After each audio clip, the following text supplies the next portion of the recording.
Coucou tout le monde! Aujourd'hui je vous reviens avec une vidéo qui m'a été demandée maintes et maintes fois. C'est la fameuse revue sur Benefit, donc j'ai plusieurs produits à présenter. En fait j'ai vraiment tout ça ici. Oui, donc je m'excuse d'avance, je sais que la vidéo va être longue, mais au moins vous allez avoir un avis éclairé de la part d'une maquilleuse sur cette marque-là. Donc j'ai évidemment beaucoup de produits de teint, j'en ai un petit peu pour les yeux et seulement un pour les lèvres à vous présenter. Et normalement dans mes vidéos, j'ai testé la marque, je fais une brève intro avec ce qu'il y a à savoir sur la marque, un peu les origines et tout, mais je pense que je vais arrêter de faire ça parce que ça prend trop de temps. Et de toute façon, sur mon blog, dans la section produits, vous avez une catégorie qui s'appelle marque, donc où vous allez avoir mon avis global sur les marques que j'ai testées. Maintenant, on va commencer sans plus tarder. Je vais y aller tout de suite avec les produits pour le teint parce que selon moi, c'est vraiment ça la force de Benefit. Donc j'ai des poudres, des cachènes, toutes sortes d'affaires à vous montrer. Donc on va commencer avec les blushs qui sont assez réputés chez Benefit. Ils viennent tous dans des espèces de petites boîtes comme ça avec des packaging très distincts et très originaux. J'aime beaucoup. Ce que j'aime aussi, c'est qu'ils sentent bon. Je sais pas si je suis la seule à remarquer ça, mais personnellement, à chaque fois que j'ouvre la boîte, il faut que je les sente parce qu'ils sentent vraiment bon. Et donc le premier que j'ai, c'est un nouveau qui ont sorti cette année, c'est le Rockateur, donc avec un petit thème évidemment un petit peu rock ou punk. Donc vous avez le petit miroir qui est là et la boîte et il y a un petit pinceau qui vient avec qui est très doux et qui marche bien. Donc là on le voit plus tellement mais c'était écrit rock et que c'est tout simplement une poudre qui est rose dorée. Donc j'aime vraiment beaucoup la teinte parce que c'est très rare des compagnies qui font des blushs de cette couleur là, rose or. Et je sais pas si ça se voit mais il y a quand même un petit reflet. Donc au début vous avez des paillettes mais dès qu'on le mélange un peu il y en a plus. Donc c'est sûr que c'est pas un blush qui est 100% mat. Il fait un léger effet lumineux mais je le trouve très joli. Je le conseille beaucoup aussi pour les peaux qui sont plus claires, un peu comme la mienne. Niveau tenue, je vous dirais qu'elle est moyenne à bonne et pour la facilité d'application, j'ai lu beaucoup de commentaires sur internet qui disaient que c'était pas le blush le plus facile à appliquer de Benefit par rapport aux autres. Moi je trouve que ça va bien mais c'est vrai que c'est pas le plus facile à travailler. Le deuxième blush c'est le Hervana et celui-ci en fait c'est un peu une poudre customisable si on veut parce que vous avez différentes couleurs. Donc quand vous mélangez toutes les couleurs ensemble, ça vous donne une espèce de rose moyen qui est très frais, très belle couleur. En fait, c'est lui que je porte aujourd'hui. Les premières fois que je l'utilisais, je trouvais qu'il était pas hyper pigmenté. Il fallait vraiment que je repasse plusieurs fois ou que j'en mette beaucoup pour qu'il se voit. Mais maintenant, je sais pas, aujourd'hui ça a bien été. On dirait que c'est variable un peu. Et puis niveau de la tenue, je dirais qu'elle est moyenne à bonne. Ensuite, il y a la très populaire poudre bronzante Hoola que j'ai testée. Donc c'est une poudre bronzante que j'aime vraiment beaucoup parce qu'elle est mate, elle est vraiment 100% mate. J'aime pas les poudres bronzantes avec les brillants. Et ce que j'aime aussi beaucoup, c'est qu'elle n'a pas de sous-ton parce que souvent les poudres bronzantes sont trop rouges, trop oranges. Mais celle-là, sérieusement, je trouve qu'elle est vraiment un brun parfait. Je vous dirais non plus qu'il est pas trop foncé pour ma peau parce que souvent les peaux claires, les bronzers, si on en met trop, ça fait un peu sale. Mais celle-là, il y a vraiment une intensité modulable, bien qu'il soit extrêmement bien pigmenté parce que la texture est vraiment crémeuse, je trouve qu'il s'applique bien. Son seul défaut c'est que je vous dirais, je sais pas pourquoi mais sur moi la tenue est vraiment pas bonne, il tient quelques heures et après ça c'est estompé et je le vois plus du tout. Donc c'est un bon bronzer, c'est juste la tenue que j'aime moins. Ensuite j'ai la poudre Dents de Lion et je m'excuse d'avance si je le dis pas correctement, moi je l'appelle Dents de Lion depuis que je l'ai donc je sais pas si je me trompe. Et celle-là au début je pensais que c'est un blush parce qu'il est rose mais non en fait il est vraiment trop pâle pour se porter en blush. C'est tout simplement une poudre illuminatrice qui donne bonne mine. Donc vous passez ça avec le petit pinceau un peu partout sur le visage quand vous avez terminé votre teint et ça vient vraiment comme illuminer puis faire un teint qui est vraiment bonne mine. Donc vous savez les gens qui ont le teint un peu terne ou qui est grisâtre, ça c'est parfait parce que ça vient couper ces reflets là qu'on n'aime pas. Donc c'est sûr qu'il y a un petit peu de paillettes à l'intérieur mais je vous dirais que c'est très léger comme effet. Donc moi je l'aime beaucoup. Honnêtement quand je la mets je vois vraiment une différence. Je trouve que ça se voit aussi beaucoup en photo, ça vient vraiment comme plus éclairer, illuminer le teint. Et elle a la même odeur que les autres poudres que je viens de vous montrer, donc j'aime beaucoup pour ça. Ensuite de ça, j'ai la poudre Hello Flawless qui est tout simplement une poudre visage. Donc vous avez un gros miroir à l'intérieur et c'est en deux compartiments. Donc la poudre ici et... Oups! Petit problème technique, ah j'avais mon doigt dessus. En dessous vous avez une éponge et un petit pinceau comme ça. Donc c'est une poudre, encore une fois je m'excuse le mot, mais customisable. Donc selon l'effet que vous voulez, vous pouvez avoir une couvrance légère à moyenne. Donc je la classe quand même dans les poudres couvrance légère. Je trouve qu'elle est très belle quand on la porte seule sur le visage. Donc peut-être pour les adolescentes qui aiment ça juste à unifier un peu mais sans porter un fond de teint à l'école, je trouve qu'elle est bien. On peut la mettre aussi par-dessus le fond de teint mais il faut faire attention parce que l'effet peut faire un peu cakey qui. La texture de la poudre est très crémeuse, elle est super fine. Par contre, il faut faire attention vraiment les ondes de ridule ou de sécheresse ou de duvet parce que selon moi, elle pourrait faire ressortir un peu ce côté-là de la peau qu'on aime moins. Je l'ai pas testé sur d'autres gens, mais selon moi, ça serait une bonne poudre pour les peaux normale, mix ou un petit peu grasse parce que je trouve qu'il matifie quand même bien quand on l'applique. Et sur moi, j'ai remarqué qu'elle tenait vraiment toute la journée, donc j'ai pas de problème, j'ai rien vraiment contre cette poudre là. Et la teinte que j'ai, c'est I Love Me Ivory et c'est vraiment la bonne couleur pour ma carnation. Il n'y a pas de sous-ton rose dedans, alors je suis très contente. Ensuite, il y a un autre produit qui ont sorti cette année, c'est le Blush Fine 101 qui se présente comme ci, que je trouve vraiment mignon. Donc vous ouvrez ça comme ça et vous avez la petite molette en bas qui fait ressortir le produit. Donc comme vous voyez, c'est vraiment 3 couleurs, ça me fait penser un peu à de la crème glacée napolitaine et je trouve ça vraiment pratique ce format là, c'est le fun autant le matin que pour faire des petites retouches dans la journée. Ce que j'aime, c'est que la largeur est vraiment bonne, ça vient vraiment bien cibler la joue, donc moi je l'applique comme ça et ensuite je viens tapoter pour dégrader avec mes doigts parce qu'évidemment si vous faites ça, ça va vous faire 3 lignes et ça va être très linéaire, donc il faut absolument le blender après. Ce qui est spécial, c'est que c'est un blush qui est vraiment en transparence, il y a un effet très naturel parce que vous voyez les couleurs sont fluo, mais une fois qu'on l'applique sur la joue, c'est très léger. Et la texture est vraiment spéciale, ça me fait un peu penser à un blush en mousse mais qui serait en bâton, donc un produit tout à fait unique. Et ce que j'aime, comme je disais tantôt, c'est que ça cible la joue, donc ça fait un petit peu du contouring. Je trouve que ça vient vraiment, comment dire, mettre la joue en valeur et avec le petit highlight en haut, ben c'est sûr que ça fait une étape de moins si vous aimez ça emporter comme moi. Et sinon la couleur est vraiment belle là, c'est un petit rose frais avec un corail, donc ça j'ai hâte de le porter cet été. Je dirais que son seul défaut là encore c'est la tenue. Ça m'est arrivé avec plusieurs blushs ou plusieurs produits de Benefit, des fois c'est la tenue qui me déçoit un peu, donc c'est le cas pour celui-là, tellement il est transparent, même si je le poudre un peu, il me tient pas toute la journée. Un produit que vous connaissez sûrement toutes, c'est le Benetint qui est une encre pour les joues et les lèvres. Donc c'est vite devenu un de mes blushs préférés et d'ailleurs j'en ai parlé dans ma dernière vidéo de mes favoris d'octobre. Donc moi je trippe sur le concept, ça fait vraiment bonne mine. Donc ça ressemble un petit peu à un vernis à ongles, trompez-vous pas, et c'est vraiment comme une eau, c'est très liquide, c'est juste une eau qui est rouge comme ça et donc vous allez devoir venir la travailler très vite sur la main hein, parce que comme c'est une encre, ça sèche vite et c'est très pigmenté, donc il faut le travailler rapidement. Peut-être que si vous n'êtes pas habitué de porter du blush, vous allez avoir de la difficulté un petit peu au début. Franchement, c'est juste une question de pratique, faut le frotter vite, c'est ça le secret. Mais je l'aime vraiment beaucoup parce que ça fait une belle teinte qui est rose, rouge et qui va bien vraiment à toutes les carnations. Donc pour un teint bonne mine, quand vous vous sentez fatigué le matin, ça c'est vraiment un produit que je recommande. Et la tenue, évidemment c'est une encre pour les joues, donc vous avez même pas à y penser, ça tient vraiment toute la journée. Donc gros coup de cœur pour le Benetint. Un autre produit bien connu chez Benefit, c'est le I-Beam qui est un illuminateur qui vient vraiment dans le même packaging que le Benetint, donc c'est-à-dire style un peu vernis à ongles. Personnellement, je trippe pas sur ce concept-là de packaging un peu vernis à ongles parce que je trouve que ça s'applique pas trop bien vu que c'est un pinceau. À chaque fois, j'ai de la misère à doser la quantité avec ça et ça en prend vraiment pas beaucoup de I-Beam parce qu'il est très liquide, il s'étale vraiment vite. Donc moi, je suis pas fan des illuminateurs qui sont très liquides comme ça juste pour faire des touches de lumière dans le visage. Mélanger avec d'autres produits comme des fonds de teint si on veut un teint vraiment glowy, c'est bon, mais pour faire juste des petites touches, j'aime mieux utiliser mes Cream Color Base de chez MAC parce que je suis habituée de travailler avec ça, je trouve que ça se contrôle mieux, c'est plus modulable. Donc sinon, c'est vraiment un bon produit hein, mais ça c'est ma préférence personnelle. La couleur est vraiment jolie, c'est une espèce de rose un peu champagne, très beau sur les peaux claires. La seule chose qui me déçoit encore une fois, c'est la tenue. À la fin de la journée, on voit à peine qu'il y a comme quelques petits brillants sur ma joue, mais je trouve pas qu'il tient assez longtemps. Donc voilà, c'est quand même un bon produit, mais je sens que ça va pas devenir un de mes coups de cœur que je vais utiliser au quotidien. Dans les cachants, j'en ai juste testé un et c'est le Boing, et je sais que j'ai l'air un peu folle en le disant, mais c'est vraiment ça son nom, Boing. Et donc il place vraiment comme un anti-cerne qui cache tout et qui est vraiment très performant. Et c'est vrai, moi je l'aime vraiment beaucoup. Je l'ai dans la teinte 01 qui est légèrement plus pâle que ma peau. Donc si vous avez vraiment un teint laiteux, cette couleur-là va être parfaite pour vous.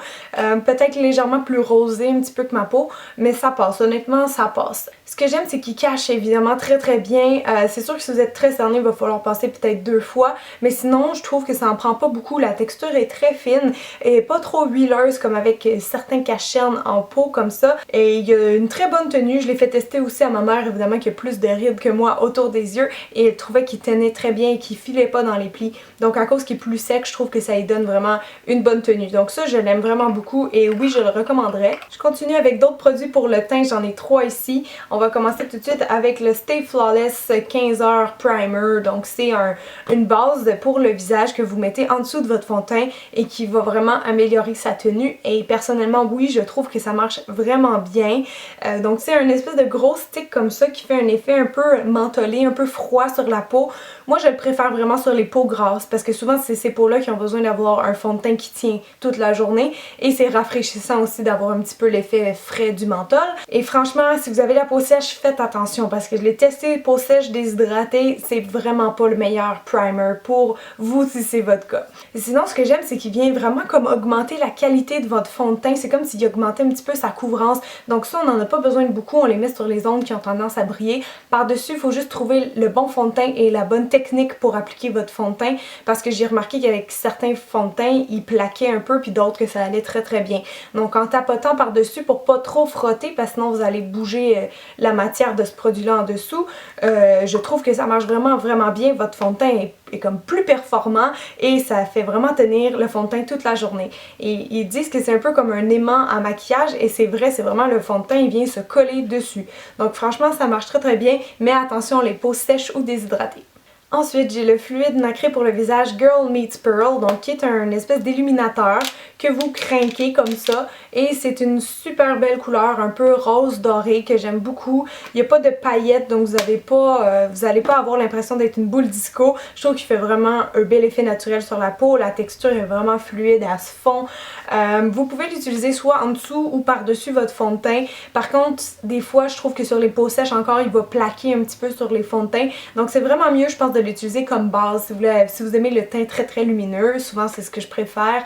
Vous pouvez mettre ça partout puis juste repasser peut-être avec un peu de poudre si vous voulez unifier votre teint. Donc voilà, je trouve que c'est vraiment un bon produit et personnellement ça me tient vraiment toute la journée. Maintenant, un de mes produits favoris chez Benefit, c'est The Professional qui est vraiment exceptionnel. C'est une espèce de baume qui ressemble à une pâte qui est beige mais qui devient transparente sur la peau et donc ça vient combler tout ce qui est pores dilatés et un petit peu ridule aussi. Donc l'effet est vraiment très soyeux et ça fait un peu comme l'effet Photoshop, ça vient lisser la peau et vraiment adoucir. Donc pour les pores dilatés, c'est vraiment le meilleur produit au monde qui existe, je suis certaine. Ça, faut pas le mettre partout dans le visage, hein. C'est vraiment juste localisé sur les zones de pores dilatés et l'effet est vraiment pas gras, ça fait même plutôt mat. Donc vous pouvez le mettre par-dessus ou en dessous de votre fond de teint. Vous pouvez faire même des petites retouches dans la journée avec et ça va pas défaire votre maquillage. Donc ça je l'aime vraiment beaucoup, c'est un incontournable et un incomparable. Maintenant, on passe aux produits pour les yeux et je vais commencer par vous présenter les Creaseless Cream Shadow. Donc, c'est des ombres à paupières en crème longue tenue. Donc, j'en ai 3. Une qui est grise foncée comme ça que j'aime vraiment beaucoup. J'ai celle-là qui est une espèce de taupe, là, c'est Birthday Suit et My Two Cents qui est un cuivré un peu pailleté. Je veux dire que je les aime quand même moyen ces ombres-là. La texture est comme un peu style glycérine, c'est très doux, ça glisse beaucoup. La pigmentation est bonne, l'application est moyenne selon les couleurs, c'est-à-dire qu'il y en a qu'à cause que ça glisse trop, on dirait que c'est difficile, il faut en remettre 2 fois. Honnêtement, je me rappelle les avoir testés l'année passée, c'était l'été et je les ai portés seuls et ils m'ont pas tenu toute la journée. Donc c'est vraiment pas les ombres à paupières en crème qui tiennent le plus longtemps que j'ai vu, mais ils tiennent quand même très bien. C'est juste s'il fait vraiment chaud, que vous avez tendance à avoir les paupières huileuses, ils risquent de vraiment s'estomper à la fin de la journée. Donc ce que vous pouvez faire, c'est tout simplement les poudrer par-dessus avec une ombre à paupières en poudre de la même couleur ou sinon vous pouvez mettre une base en dessous. Donc ça reste des bons produits, c'est juste que personnellement je trouve qu'il y en a qui tiennent plus longtemps comme les Paint Pot de MAC ou les ombres à paupières crème de Studio Makeup, sur moi ils tiennent vraiment très bien. Bon, maintenant, pour le mascara, j'en ai testé juste un et vous vous doutez sûrement lequel, c'est le They're Real, qui est un des mascaras les plus populaires au monde. Je pense qu'il s'en vend un à toutes les 5 secondes. Vraiment, tout le monde tripe dessus. Alors j'avais vraiment hâte de le tester et je ne comprends pas parce que je ne l'aime pas. Oh, Sérieusement, je comprends pas. Je dois être la seule personne au monde qui l'aime pas, mais je l'aime pas. Je comprends pas pourquoi. They're Real, c'est supposé être un mascara qui fait un effet fossile, qui fait un effet grandiose. Est-ce que c'est ce que je m'attendais avec ce mascara-là? Et pas du tout sur moi, il fait vraiment un effet naturel. Et en fait, pas juste sur moi, je l'ai même fait tester à ma mère et elle aussi a dit, il est bien, mais il fait naturel. Et c'est drôle parce que j'ai une amie qui, à chaque fois qu'elle me voit, elle regarde mes cils puis elle me dit selon les mascaras que je porte, qu'elle trouve qu'ils font vraiment un bel effet. Waouh! Et quand je suis arrivée avec celui-là, elle dit ben tes cils sont plus courts et moins fournis que d'habitude. Donc je suis vraiment pas folle, ce mascara-là, il fonctionne tout simplement pas pour moi. Déjà la brosse est en plastique, ce qui est souvent synonyme de plus longueur et définition que volume. Donc c'est sûr qu'il allonge les cils, là. Il fonctionne, il a un très beau noir avec un fini un peu lustré. Sauf que sur moi, il fait juste pas d'effet fossile. Il fait vraiment un effet naturel, un peu comme le télescopique de L'Oréal. Donc sinon, c'est sûr qu'il tient bien. Ce que j'aime, c'est qu'il s'effrite pas pendant la journée. Mais bon, c'est pas assez pour me faire racheter un mascara à ce prix-là. J'ai été vraiment déçue et non, je le rachèterai pas. Peut-être qu'il va vous convenir. Hein? Mascara, on a tous des goûts différents et des besoins différents. Mais je voulais juste vous laisser savoir que pour moi, ça fonctionne pas, mais pas du tout. Un autre produit qui m'a déçue, c'est le Bad Girl Liner Waterproof, qui est un crayon noir. Et je l'avais choisi parce que c'était dans les meilleurs vendeurs. Donc je me suis dit, ah, ça a l'air d'un super bon crayon noir. Ce que j'aime, c'est que c'est un beau noir et la texture est un peu gel. Donc il glisse bien, il s'applique vraiment très bien. Là où je suis déçue, c'est que je pensais qu'il serait bon pour porter aussi à l'intérieur des yeux, mais non, pas du tout. Il marque pas à l'intérieur de la muqueuse et même si vous réussissez, après 10 minutes, c'est parti. Par contre, si je le porte ici en eyeliner, il tient quand même moyennement bien. Je vous avoue que je le poudre souvent pour qu'il tienne toute la journée, sinon des fois il s'estompe un peu. Donc c'est pas un mauvais produit en soi, c'est juste que je connais des crayons noirs qui sont moins chers et qui sont plus performants. Donc voilà tout. Pour les ombres à paupières, j'ai juste testé un kit, j'ai pas testé les ombres à paupières individuelles. Donc c'est le Big Beautiful Eye and Eye Contour Kit. Et ce que j'aime, c'est que ça vient avec des petites instructions qui sont vraiment très claires si vous avez de la misère à placer les ombres à paupières. Donc dans le kit, ce qui est le fun, c'est que vous avez le Cation Boing que je vous ai parlé tantôt, mais en nuance 2, qui ressemble plus un peu à ma couleur de peau. Et vous avez 3 couleurs. Seul petit bémol, c'est que ces 2 couleurs-là, une fois sur l'œil, ça ressemble trop à mon goût. J'aurais préféré quelque chose qui est un peu plus pâle pour celle-là, pour vraiment faire un point de lumière qui est plus lumineux, qui est plus voyant. Mais sinon, les ombres sont vraiment bien. Les 3 sont très crémeuses, ils s'appliquent bien, ils se travaillent bien et ils tiennent toute la journée. Personnellement, j'ai vraiment pas eu de problème à ce niveau-là. Le kit vient avec un petit pinceau applicateur et l'autre côté vous avez un pinceau droit donc pour faire du eyeliner ou les sourcils et vous avez un petit pinceau synthétique pour le cacher. Donc non, franchement je trouve que c'est un bon kit si vous aimez vous maquiller genre avec une couleur pâle là et un peu creuser le creux là, c'est-à-dire un maquillage vraiment des yeux classiques. Je trouve que c'est une bonne palette qui passe partout pour le travail ou pour l'école. Un autre de mes produits chouchous chez Benefit, c'est le Gimme Brow et j'ai vu hier sur un site qui avait gagné un prix dans le magazine Allure. Donc franchement c'est vraiment un bon produit, je pense que vous vous trompez pas avec ça. J'en avais parlé sur mon blog, je l'ai utilisé dans plein de mes tutoriels aussi. Donc c'est tout simplement un gel à sourcils qui est coloré et qui a des petites fibres à l'intérieur, donc ça fait vraiment un effet de sourcils plus fourni. Et ce que j'aime c'est que la brosse est vraiment miniature, donc même si vous avez des sourcils clairsemés comme moi, c'est vraiment facile de pas rater dans le fond. Et ce qui est le fun, c'est que c'est comme un 3 en 1. Donc ça colore le sourcil, ça le grossit avec les fibres et ça le fixe. Ça tient vraiment toute la journée. Donc moi, j'utilise la couleur Medium Deep qui est un brun foncé. La couleur est bien, mais est un petit peu trop cendrée. C'est son seul défaut et je trouve qu'il y a un peu trop de gris à l'intérieur. Et comme j'ai les cheveux rouges, ben ça matche pas trop. Donc il faut toujours que je corrige un petit peu après avec de l'ombre à paupières. Et sinon, l'autre teinte qui se fait, il y a juste 2 teintes, c'est le Light Medium qui est pour les blondes. Et il est vraiment très pâle. Donc si vous êtes blonde avec les sourcils un peu plus foncés, il va peut-être être trop pâle pour vous. Donc j'aimerais bien qu'il sorte des nouvelles teintes personnellement parce que c'est un produit que j'aime vraiment beaucoup et je pense pas être la seule qui l'aime. Et donc le dernier produit, c'est vraiment le seul que j'ai testé chez Benefit pour les lèvres et c'est le nouveau Ultra Plush Lip Gloss. Et je l'ai dans la couleur Fauxmance et je suis vraiment fan finie de la couleur parce que c'est une espèce de rose beige qui est vraiment très portable au quotidien. Ce que j'aime, c'est qu'il sent vraiment très bon. Je pense que ça sent un peu comme la guimauve et il est pas collant, mais pas du tout. C'est vraiment quelque chose de très léger qu'on sent pas sur les lèvres. Encore une fois, son seul défaut, c'est la tenue Peut-être parce qu'il est pas collant justement, il me tient seulement je sais pas 2-3 heures. Donc voilà. Voilà tout le monde, j'espère que vous avez aimé la vidéo, que ça va vous guider dans vos prochains achats chez Benefit. Merci de partager la vidéo, merci de liker, de commenter, merci pour tout votre soutien dans le fond. Et puis comme prochaine vidéo, j'ai testé la marque. Je sais que vous me demandez souvent Lush, vous me demandez souvent Yves Rocher, NYX, Essence, ça s'en vient, c'est juste qu'il faut quand même me laisser du temps pour les tester hein, parce que c'est long. Donc je pense peut-être faire NYX ou Essence comme prochaine revue de marque. Vous me direz dans les commentaires qu'est-ce que vous préférez. Donc c'est tout, je vous souhaite une bonne journée, je vous fais des bisous puis je vous dis à bientôt, bye!